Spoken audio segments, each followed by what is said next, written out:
So my children have not had a full week of school in a really long time. Actually, I'm not sure if they've had a full week of school since they started school this year. So first, we had Labor Day. I get it. It's a fun time. They keep asking me when there will be unlimited snow cones and pony rides and face painting again at Temple.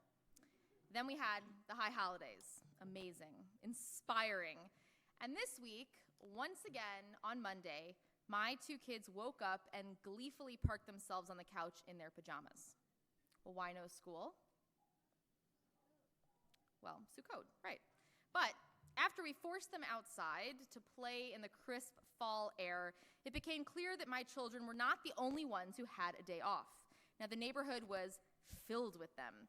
Kids of all different backgrounds and faiths, because it wasn't just Sukkot, it was also Columbus Day. Well, it was Columbus Day, but last year, on October 8th, 2021, President Biden released a proclamation, and yes, it's really called a proclamation. In the announcement, he declared that from now on, throughout the United States of America, Columbus Day will be transformed into Indigenous Peoples Day, first proposed in 1977 by a delegate of Native nations to the United Nations. In it, he writes that our nation was conceived on a promise that, despite the extraordinary progress we have made throughout the years, we've never fully lived up to. And that is especially true when it comes to upholding the rights and the dignity of the indigenous people who were here long before the colonization of the Americas began. So over the past decade, this movement to transform this day has grown and grown as parents and educators and local governments have shared a more honest narrative, one that honors the original keepers of the land, and one that remembers the history of displacement and genocide that has marred America's past since the time that Europeans arrived on these shores. And in fact, as a point of pride, Governor Whitmer made this change in Michigan a few years ago, a move that was much appreciated by the Tribal Council of the Grand Traverse Band of Ottawa and Chippewa Indians, along with the Potawatomi, who have lived in this area since time immemorial. That's a quote. And so, this change is really exciting, and it feels so good this year to see it reflected nationally on our Google calendars and on the news and in schools and in offices. And this Monday was made even more special. It was the first day of Sukkot and the first National Indigenous Peoples Day since Biden's proclamation. And the overlap of these 2 days and their many common themes creates a unique opportunity for us as Jews in America to share our story, but also to engage with other peoples who have suffered displacement and survived attempted annihilation. During Sukkot, we too pay homage to the land. Now, Sukkot marks the fall harvest, and we decorate with symbols of natural growth and bounty, as you'll see over there. We pick up the 4 species in our lulav, and we wave them around in recognition of our deep relationship to our earth and the divine presence that allows us to thrive. And on Sukkot, we also recognize the displacement. The physical Sukkot represent our people's wanderings of the Israelites on their journey from Egypt to the Promised Land.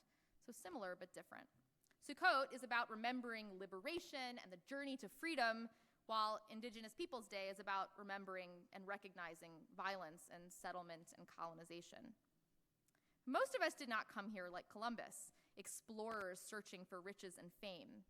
Rather, this country for generations has been, for Jews, a place of opportunity and refuge as our own people fled violence and displacement and genocide. So we can feel grateful for this and also recognize the difficult history that we have inherited from which we benefit, and both things can be true. This idea of gratitude plus pain reminds me of Passover, when we drop the wine from our glasses to mark the plagues and the suffering of Egypt, with our grandmothers warning us not to lick the leftover drop from our fingers, because in that moment we realized that our freedom came at the expense of others, that our joy may have caused others pain. Jewish history is a continuous narrative of migration and displacement, and we would do well to learn and honor that past, while at the same time committing to work for a better and more just future for all people. So this year, you have a couple days left when you're shaking your lulav and smelling your etrog, celebrating our connection to the ground and the earth and the air and the sky.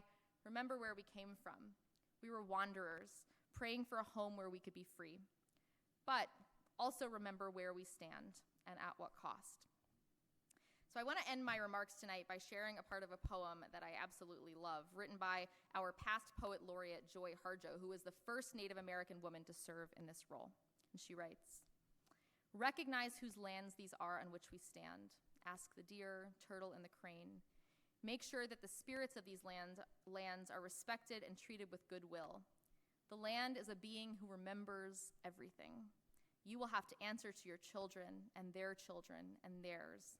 Do not parade pleased with yourself. You must speak in the language of justice.